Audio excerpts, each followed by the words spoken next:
All right, everybody, welcome back to another episode on the Black Experience. How is everyone doing? I hope everyone is having a great day, a great night, whatever time zone you may be in. I hope everyone is blessed. We are nearing the end. We're actually nearing the middle of spring quarter if you're in school, if you're going to Western. But whatever season in life you may be in, I hope you are doing well. Thank you so much for tuning in. And make sure to check out this channel both on YouTube, now on Apple Podcasts, and as well as Spotify. And make sure to follow, like, and comment down below whatever you guys think of this episode after we are done. But without further ado, y'all, I got a very special guest with me here today. Today's guest is a Northwest African-American entrepreneur of the Headquarter Collective, which in that collective consists of Headquarters Barbershop, the Mothership Lounge, a record studio, a fitness studio, Smash Alley, APE, All Positive Energy clothing brand, and the Fatherhood, the foundation. Let's put our hands together and let's bring up Mr. Brian Womack. Oh, blessings. How you doing, sir? Blessings, King. How you doing? Good, man. Yes, sir. Yes, sir. Thank you so much for taking the time to join me. Thank you for having me on the show. Yeah, it's a beautiful, beautiful layout. Beautiful. I love what you're doing. Yeah. How's your day been so far today?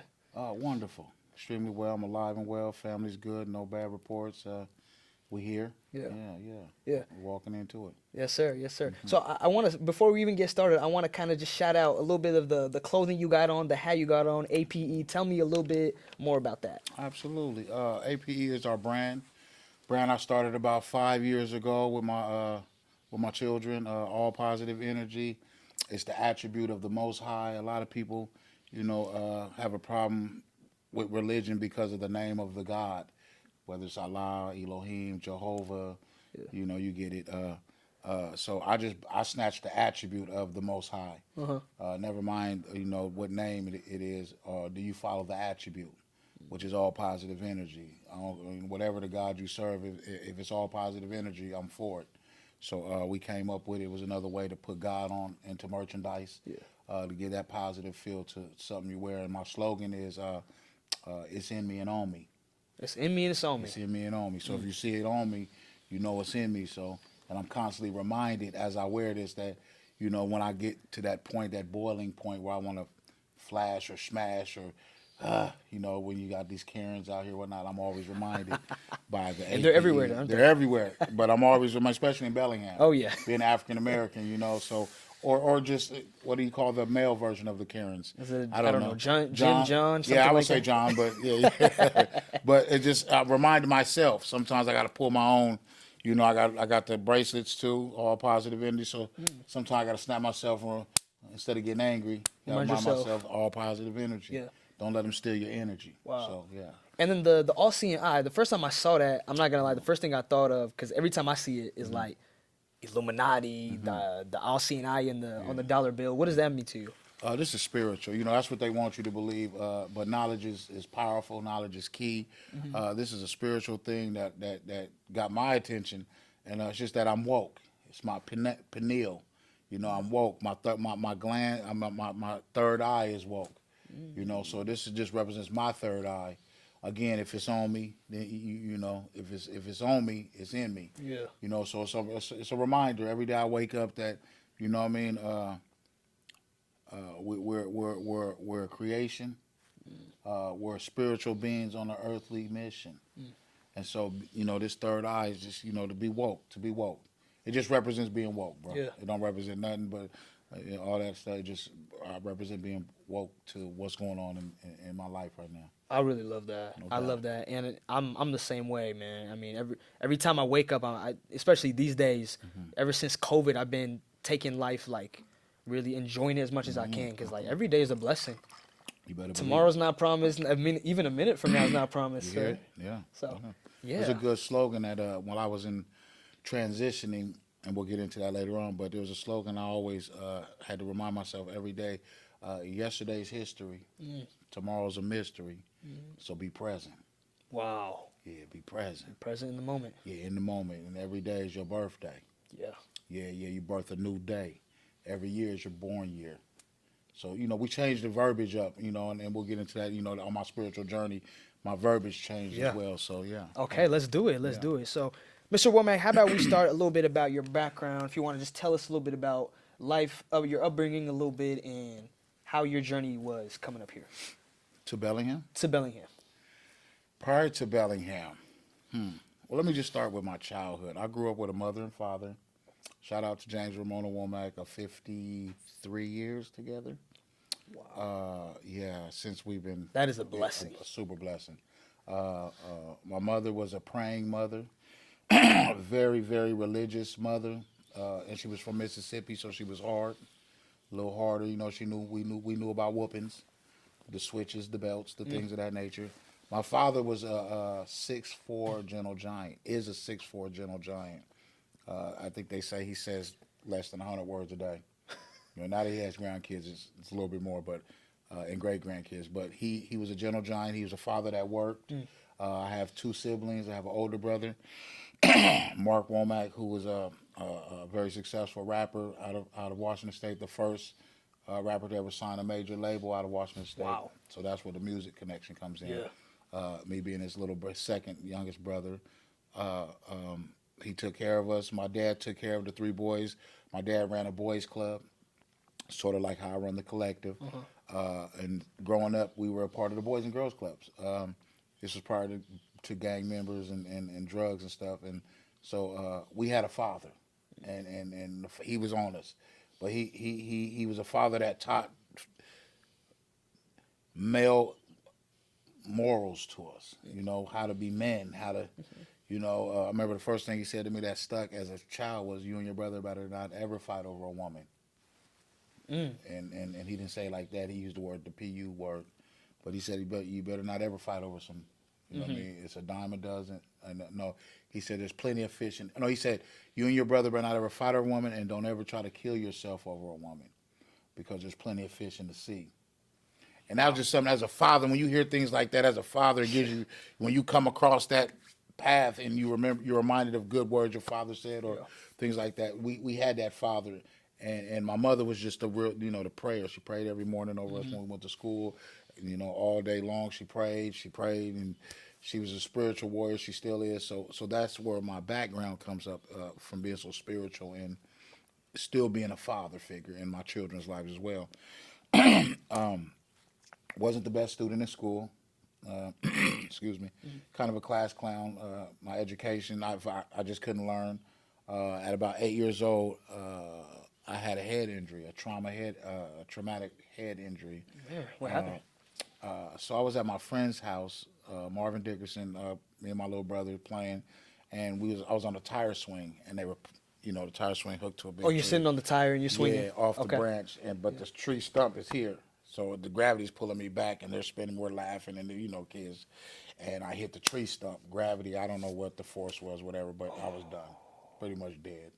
And I was able to come to.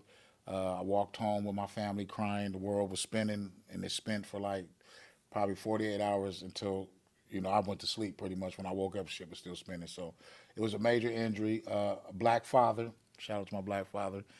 He didn't know what to do when I got there. My mom was at work, so my dad maybe put me on the couch and let me go to sleep. Yeah. Yeah, the wrong thing to do for an 8-year-old that had a head injury. So I was able to get the treatment that I needed for it. It was a tough little, maybe probably 5-6 years of migraines and headaches. But what happened was I think I was hit into tuneness.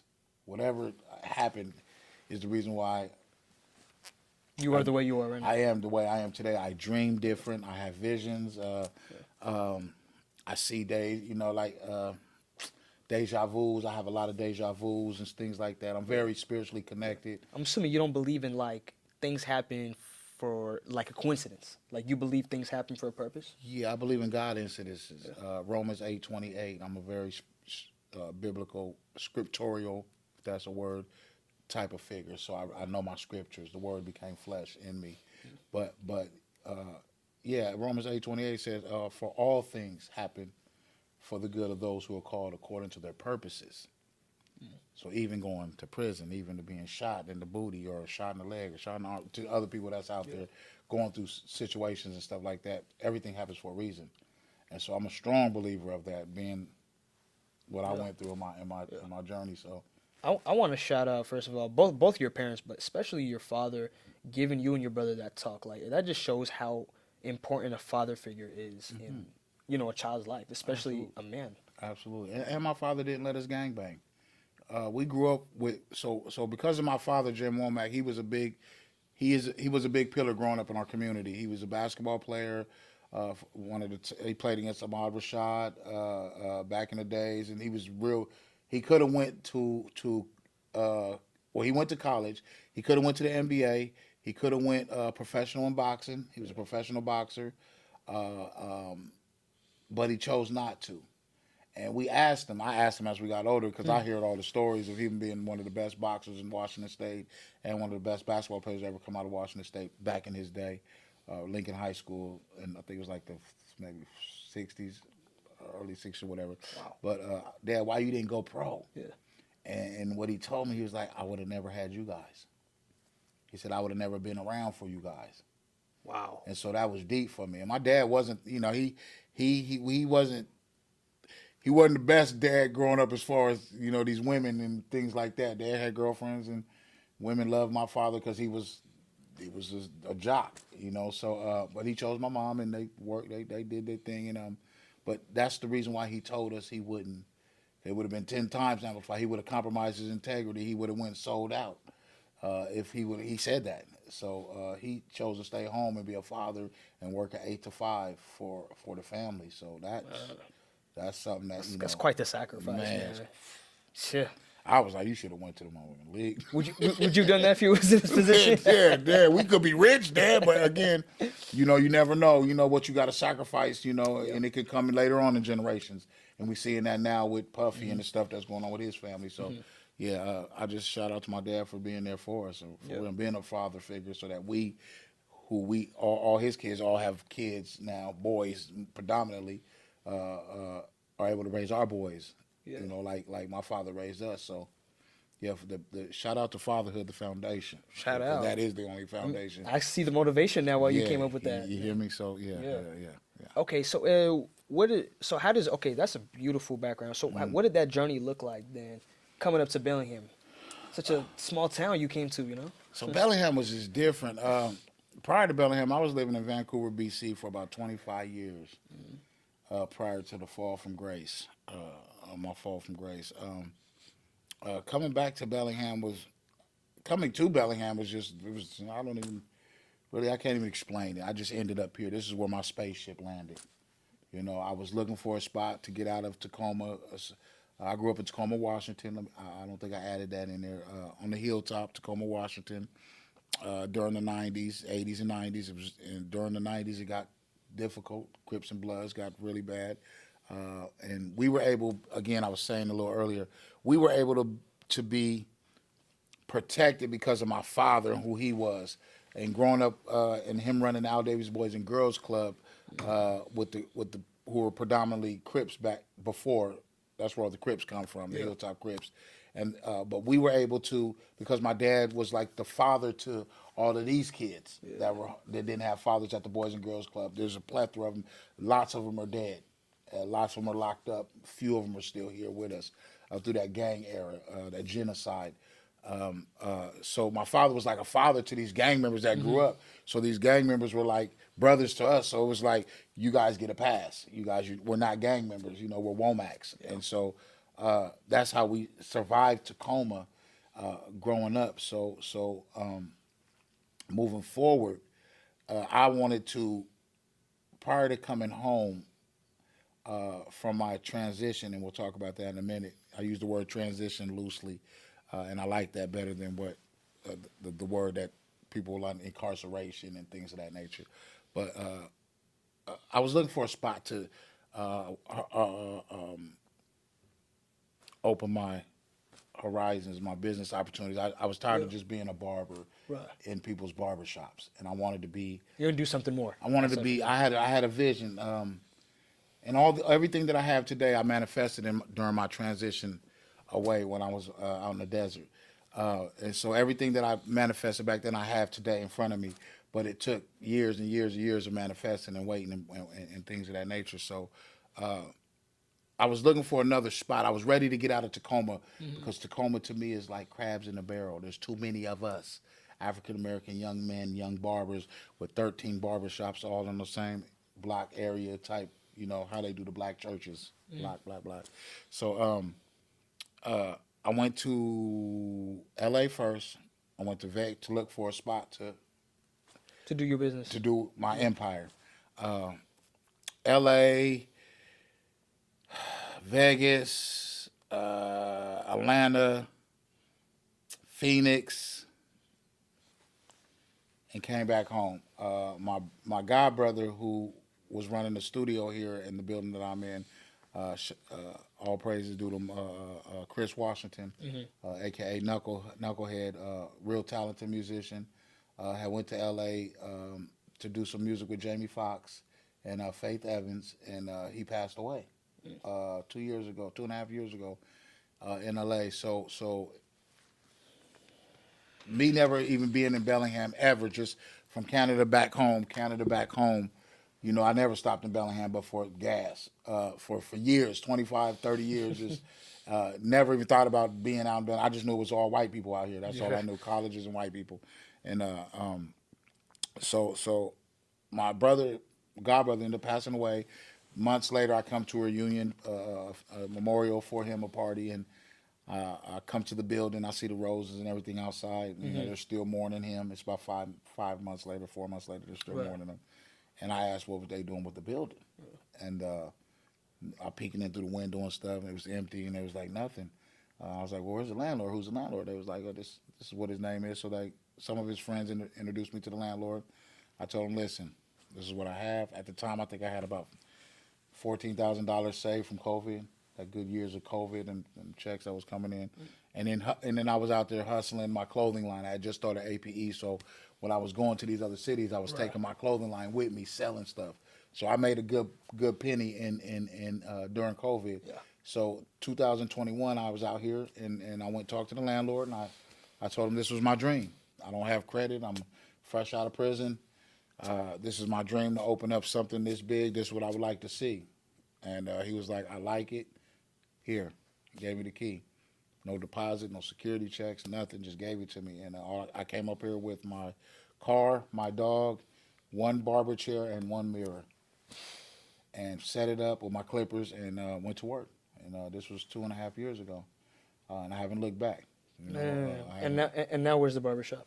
From there. excuse Like it's grown from there. Yeah, it just so, and then we talk about the collective now. So Yeah. 2.5 years later, it's a collective, which is the new word for community center, the new word for Boys and Girls Club type, Yeah. like a Boys and Girls Club with a business savvy type approach. You know what I mean? So today it's I have 8,000 square feet. One side is coffee. With my partners, I let my partners rent it out through the landlord, but it's coffee, which is a Colombian coffee, and then we have 4,000 on that side, and then 4,000 on our side. So Man. yeah, Man, big congratulations! Like you've come a long way in Yeah. only 2.5 years to do this too. Is definitely something. I want to touch on something that you've kind of been touching on a little bit: music and the music industry. What was the initial motivation for you to get into music initially, and then how did you work your way up to being out in Hollywood and having those connections? It was my older brother. My older brother was signed to a major record label, I think, in 1991. He was 19 years old. I was 14 years old.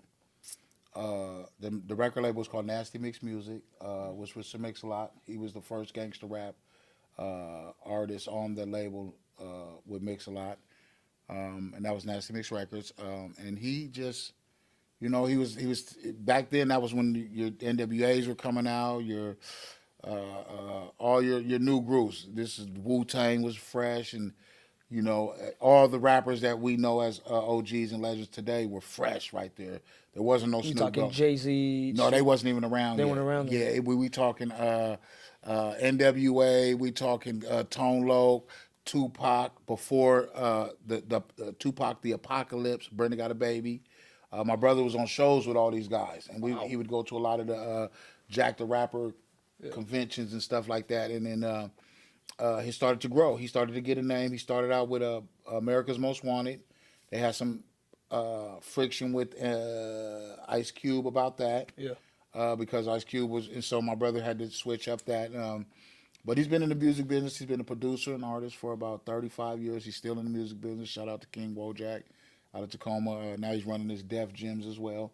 But he was the reason why me and my brother got into the game for family. And to note though, this is very important to note. My older brother signed to a major label, to be a gangster rapper. Guns. I went to remember the first photo shoot for his album cover, Criminal Nation, and all his friends. They all had guns. They were wearing black rags, and at this time they were Black Power type. They weren't gang members. They were just a family, a clique. I got you. A little clique. Right. But you still had your gangs. You had your Crips and your Bloods, and then you had my brother's crew, which is probably about 20 deep of rappers and brothers that he grew up with, family and cousins and stuff. So he ended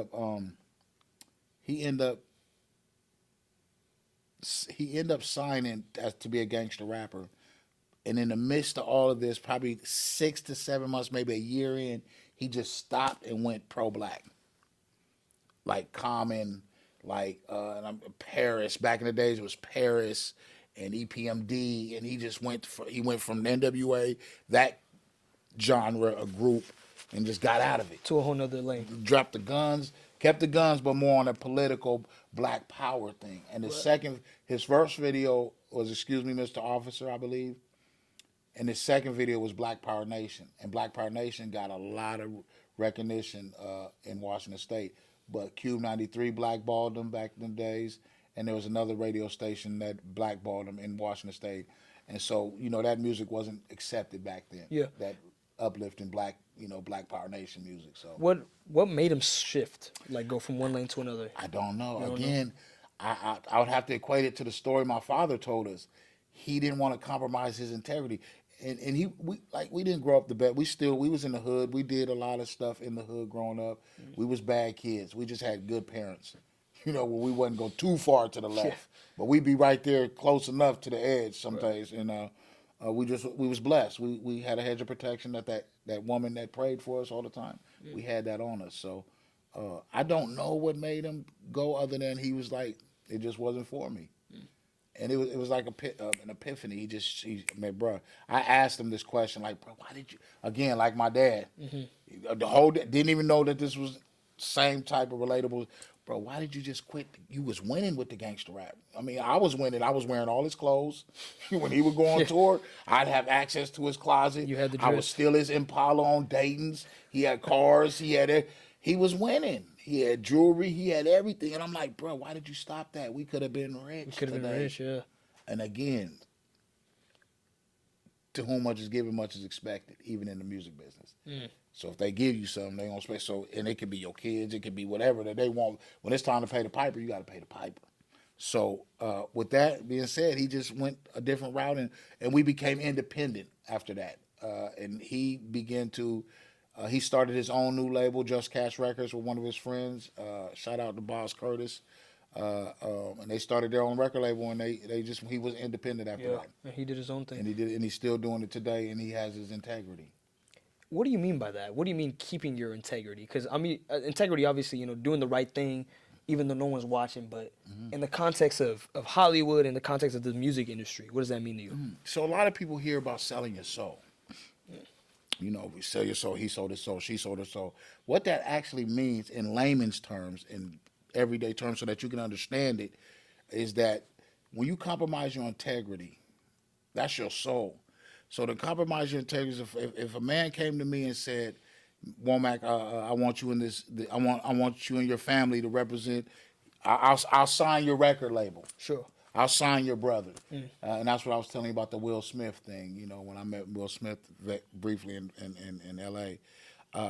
I'll sign your record. You've been out here struggling this long. We've been watching. I'll sign you, but you got to do this. I'll sign you, but you got to do this. The Locks is another perfect example. Nobody knows this, but it's something we talk. I mean, I'm deep into the game. So the Locks and Tupac. I'm not. That's all I can say. When Tupac was shot by three people in military suits in the elevator in Times Square or at the Quad Studios, what will you do? What will you do to get a record deal? What will you do for Puffy to get a record deal? What will you do to get a record deal? What will you do to compromise your integrity? Death, to kill somebody, to try to kill somebody to get a record deal? That's compromising your integrity. Right. To rape somebody, to take somebody's, that's compromising your integrity. To sucker, to do things you're not supposed to do in your heart. That's compromising your integrity. So today in the music business, integrity has been compromised throughout the music business. Cat Williams have talked about it. Kanye's talked about it, and today this nobody from the Northwest who was a secret plant in the industry. They used to call me James Bond because I can get us into any event. We then went to all the events You remember that story you told me when you come out here? absolutely all of the stories. We can be we're backstage. We're next to the big wigs that are coming off the stage, but we're nobodies. But we're Womacks though, and my Womack name holds a lot of weight to us because of my Uncle Bobby, who was in the music business. So when you say that Womack name, you might not know the Womack rappers, but you've heard Womack before. Yeah. So it's just about not compromising integrity and doing what you have to do. And sometimes to do what you have to do, it's the long route and the broke route. That's well put. Yeah. There's been ever since so obviously on the news right now we hearing the things about accusations about Diddy, the Cat Williams interview and stuff, and there's been some people that have said like, hey, this whole thing, the notion about Diddy doing this, Diddy doing that, or Will Smith doing this, doing that, it's all an agenda to like destroy the black man. Distract us. That's what they're doing. What do you think? So you disagree with that idea? Or? No. It's definitely they've already did the damage. They did the damage to as far as our culture. They've damaged our culture. They've demasculated us. They did everything. Matter of fact, the other day, to stay on that topic, but the other day out the blue, I was watching, and I'm an activist. I'm for the people. I'm for us, for the spiritual people. But I was watching this thing on YouTube about all these NBA players, and it was just a realm of NBA fights, and all I kept hearing was the N word, from Bron all the way down to, and they fighting. And these black men are, arguing amongst each other and calling each other the N words, nigga this, nigga that, back and forth for about 45 minutes. I'm really just trying to watch the fights and the scuffles and stuff, while I'm eating dinner, but. I just kept hearing the word nigga, nigga from all of these great leaders that are supposed to be leaders today. And they're doing this on TV. And nobody's saying nothing about it. But let one of them black athletes call somebody a Jewish or anything to do outside of, and they're gonna get canceled. They're gonna get banned. They're gonna, so what the industry has done, it's beautiful. Like my dad said, I used to say the justice system is broke. He say, no, it's not. It's working perfectly. It's the way they designed it to work. It's not broken. This is what they do. It's a machine. Right. And this is the same thing with the music and the acting and look at everybody who they're taking down. They're taking down all of our actors. Right this year and next year, I believe personally that they're going to take a lot of the people are going to fall from grace. The piper is ready to get paid. Yeah, it's time to pay the piper, and that's where you see all of this stuff going on. But again, it is a distraction. They are trying to break our community down, and we have to, stand up. Again, the system's not broke. The system's fixed. And in 1993, they had a big sit down with these musicians, moguls, and all of that. And these privatized prisons and these big wigs, and they said, listen, we want the rappers to rap like this so that the kids will hear it, and then the kids will mimic it, and then we can send the kids to prison, and we make money off the prison, and we'll kick the record labels back. Wow. Absolutely. Law. This is what they did. And there were some artists that were in there that didn't agree with it, but a lot of them did. That's why you still got Snoop at 50, pushing, pimping, and gang banging. He can't do nothing else. He can't come out and try to do a Christian album like he did. I'm just talking about the end, how they're doing us. I see what you mean. You know what I mean? Yeah. You can't come out and talk about Jesus walks. Man, you crazy. Yeah. Yeah. Because you're So down this lane for like 20, 30 years. we signed you for this. When you just do this. Yeah, no. We signed you to rap, and you signed this. When we gave you this 50 million, you said you was gonna talk about drugs, pimping, Molly, and all that other stuff. And you can't get out that. You can't get out of that. Pac tried to do it. Everybody tried to do it, and they end up either dead. Michael Jackson, whoever, they end up dead trying to pull off of the agenda that you signed on. Wow. If you signed on that agenda, and that's where my story came in. When I went down there as a young actor, and again we'll talk about that, but that's how that I seen firsthand how that, and this was in 2005. I seen firsthand how Hollywood does how they do it. So So kind of like dive into your. Let's do it. Let's dive into your story a little bit. So okay, in '05, you saw some things that made you not want to go beyond. absolutely. In '05, I was inspiring and an aspiring wannabe comic. I wanted to go into the movies. I was in Canada. We was doing movies with some guys in Canada, some just independent filmmakers. Me and my older brother, and one of the guys ended up getting a job down in Hollywood. Called me up and said, "Hey, I want you to come down here and audition for these guys." Jonathan Yeager, I know the director's name. I'm never gonna forget it. Jonathan Yeager and Craig was the assistant. So Craig was my friend from Canada, and Craig called me and said, "Listen, I got a role for you. It's a B-list movie. I think you'll love it, and you should come down and check it out." I said, "Okay, sounds good." I was excited, like all young aspiring actors, and I asked if my older brother, because I'm always about plugging my people, can my older brother come and do the soundtrack? Possibly, it's an independent film. Is there anything he can do for music? They was like, "Yeah, okay, bring him." So me and my two brothers, my little brother always accompanied us as security. He's 6'5", and he's just our security. So we all went down, and Mom sends us all down, prayed up. So boom, we get down, we drive down to Hollywood, we pull up into the Highland Hills. That's where all the mansions are at. Craig is house sitting up in there, and at the time I had a little Jerry curl, and I had the yellow dye, like a patch of gold, just a little patch. Okay. It was just a nice little Bobby Valentino curl with the boom. So I was feeling myself. So we down in L.A. first night. We meet Craig. We get I get an advance. The movie's supposed to pay $7,000. And all I know is it's a comedian movie. It's a comedy, a black comedy about a police officer. That's all I know. And so, long story short, I get the 3,500, and we go party like black young kids do. We blow through 2,000 of it in 2 days. Like this, that's not nothing to do in Hollywood. Just partying, and we're at the A-list celebrity parties. We're at the Martin Lawrence party. We're at the gym with Magic Johnson and guys playing. So we're seeing all of this. Yeah. We're seeing the light for the first time. We're from Tacoma, Washington, right. And so we're at all the parties. We're at the A-list parties. We're in the suites at night on Saturdays, just with I don't even name drop, but just there was a lot of celebrities up in there. And so that night, we party Friday night, we party Saturday night. Sunday was the reading. I didn't know nothing about the movie or nothing. Again, as a young, unexperienced, wannabe actor, I didn't know what to do, protocol to read. So I ended up just the next morning, my older brother asked me, he said, you got a reading tonight at the house, a pre-reading. Are you going to do it? And so I said, I don't even know the script. So Craig was sitting in the back watching us talk. We're in this foyer of this mansion. Keep in mind, this mansion looked haunted as I don't know what. It looked so haunted. The first night, me and my brother stayed. My little brother slept in the van. And y'all didn't even sleep in the We didn't even sleep in the mansion. House. No. We don't play with them spirits. It wasn't right. When we drove up to Paul, we drove up, and the cat that was the house cat ran by and dropped the mouse in front of us at the doorstep and took off. Oh, I'm out. Yeah, so we say to Craig, Craig, what's up with this? He's like, he gave you a housewarming present. I'm like, So back to Sunday. Sunday morning, we up. We get ready to go to breakfast and enjoy the day. And my brother says, do you have your script? I said, I don't. So I call for Craig, bring my script. Craig walks in, throws the script on the table, and says, and then walks out. He don't say nothing. My older brother says, well, what's your character? What are we looking for?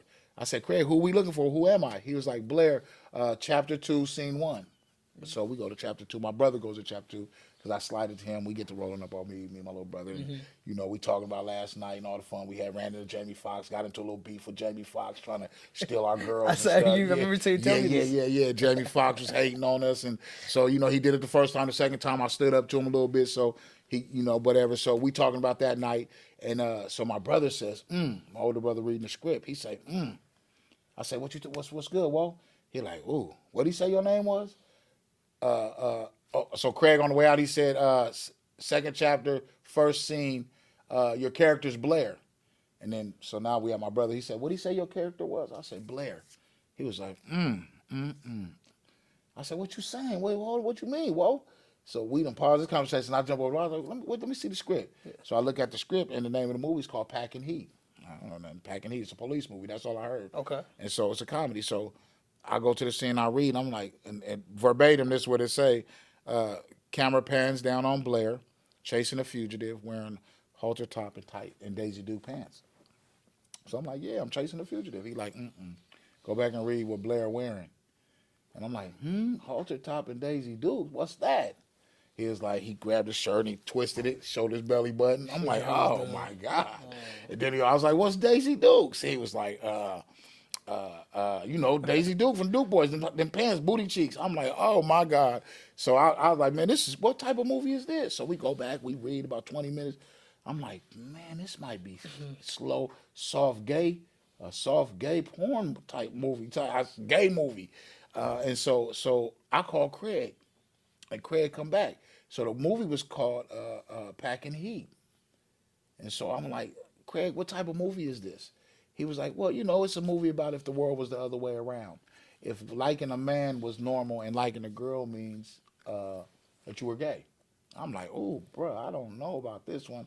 I don't want to be in a gay movie, Craig. I didn't come down here for that. He was like, well, you know, think about it like this. All the greats have done it. This is what he said to me. I said, greats like who?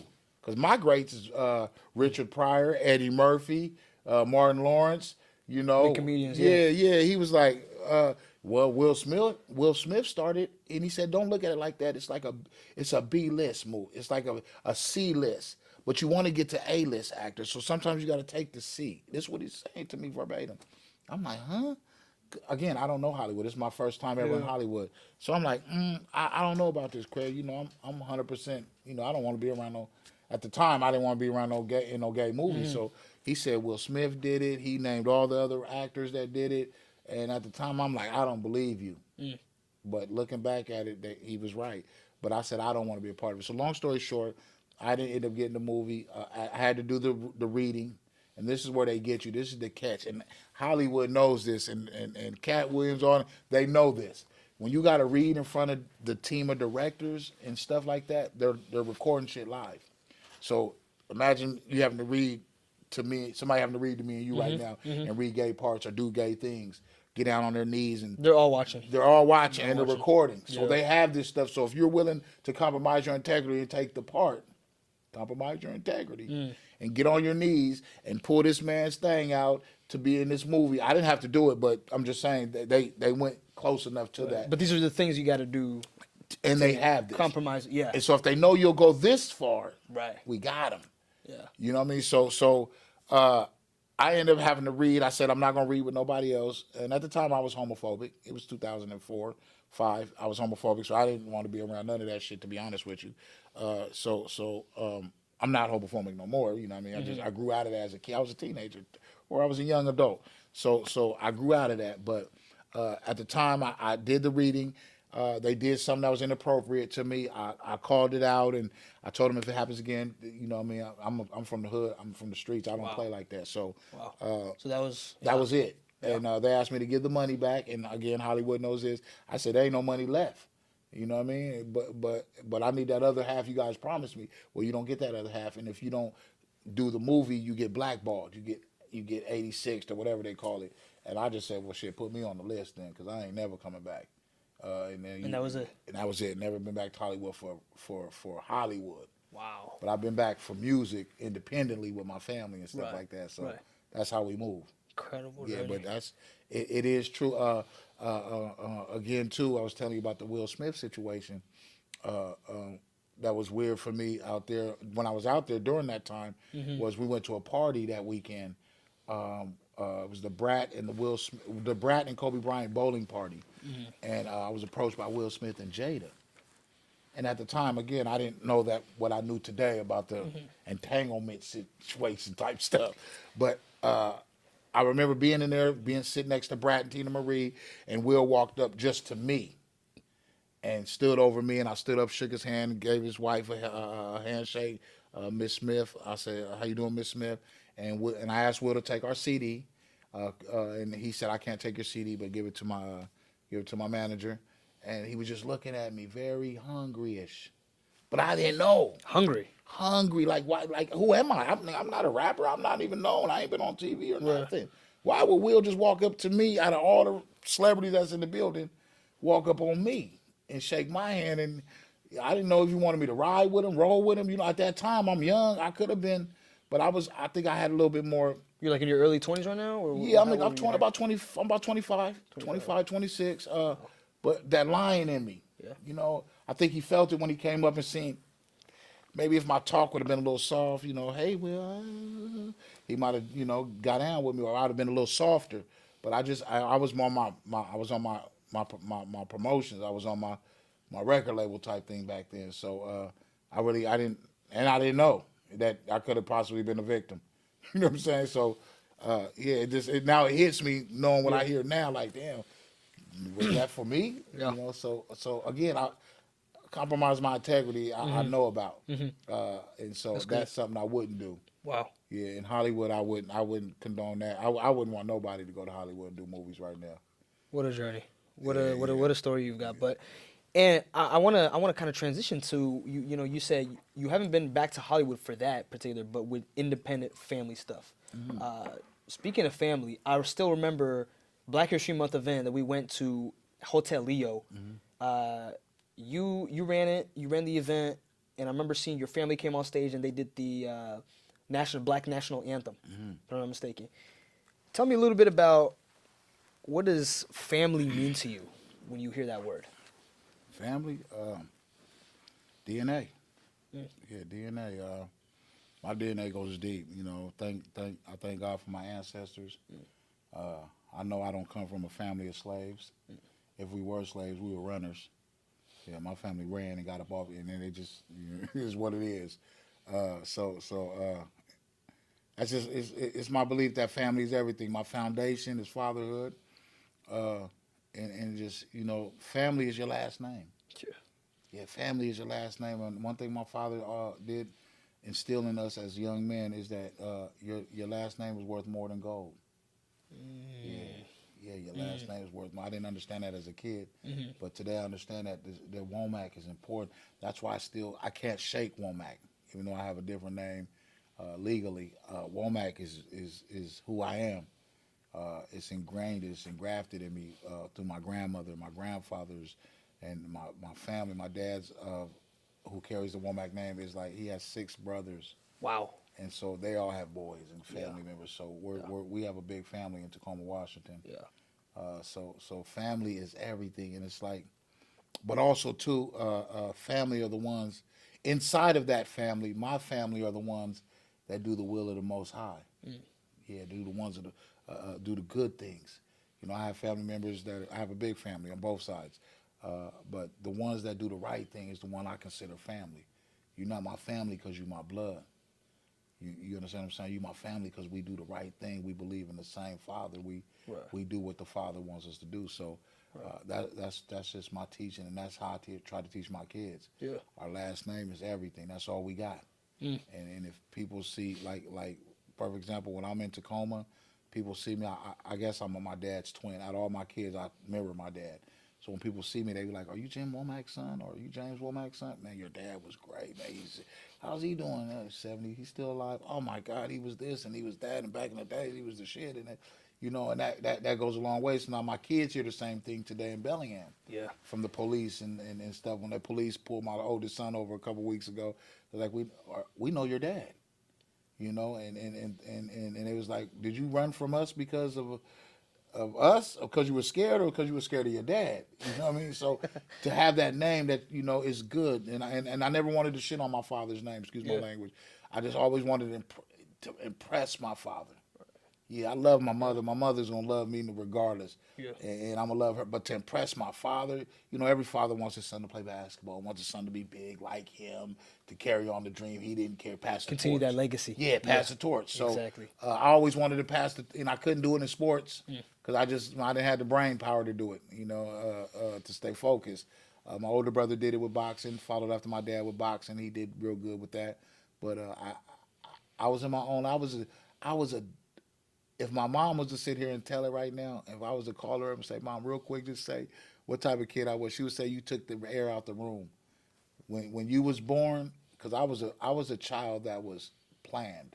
I don't know how many people can say that. What do you mean by that? My older brother was 5 years old and they wanted something else. They wanted him to have a sibling. They couldn't get pregnant, and they did everything. I was sort of like the miracle child. But when I came, yeah, I came. Yeah, you know how Jay Z saying, "Papa got a nut and he got a nut." Uh-huh. Yeah, they got a nut when they had me. But I was planned. My mom had to go through medication and she had to take thyroids and stuff like that to get pregnant with me, and so she was finally able to get pregnant.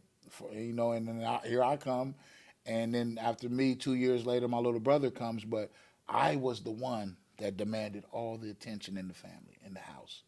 I was running off the wall. Again, I had a disability too that nobody understood back then because it was so young. Because of the injury you're talking Injury. about. Yeah. So I wasn't. I was always kicked out of school. Yeah, I got kicked out of school at least twice a week. It's expelled at least 2 times a month.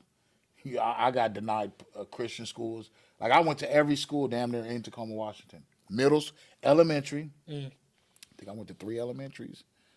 Probably went to 4 middle schools, and probably went to 5 high schools. My goodness. Yeah, they was kicking me out because they didn't have a program for me, and they didn't understand, and it was just like we can't deal. And I was hard headed. I like to joke and rank on teachers and make teachers cry, and because I couldn't do the work.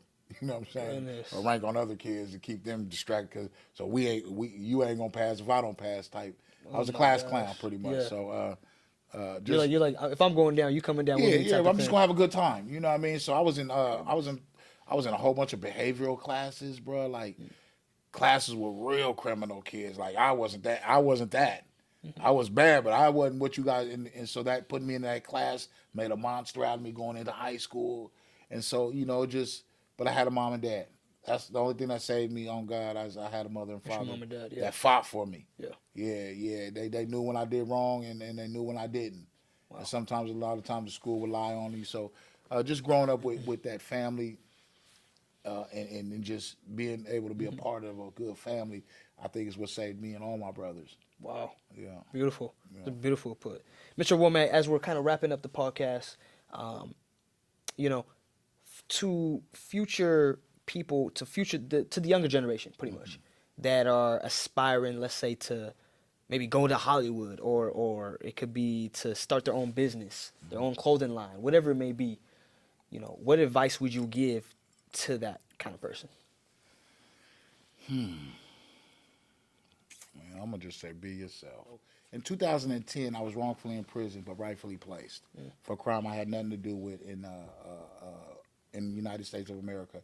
I fought against the justice system. I went to trial, pro se, habeas corpus, my own case. I was able to come home 7 years later and transition out. Focused. I was able to come out focused. While I was in there, I received GEDs. I received all type of accolades and trainings and doctorate degrees and stuff, like business degrees and stuff. Not doctorates, but business degrees. And I was able to come home and get back into the life of things and the swing of things. But I had fell from grace, and I had to fall from grace to become who I am today.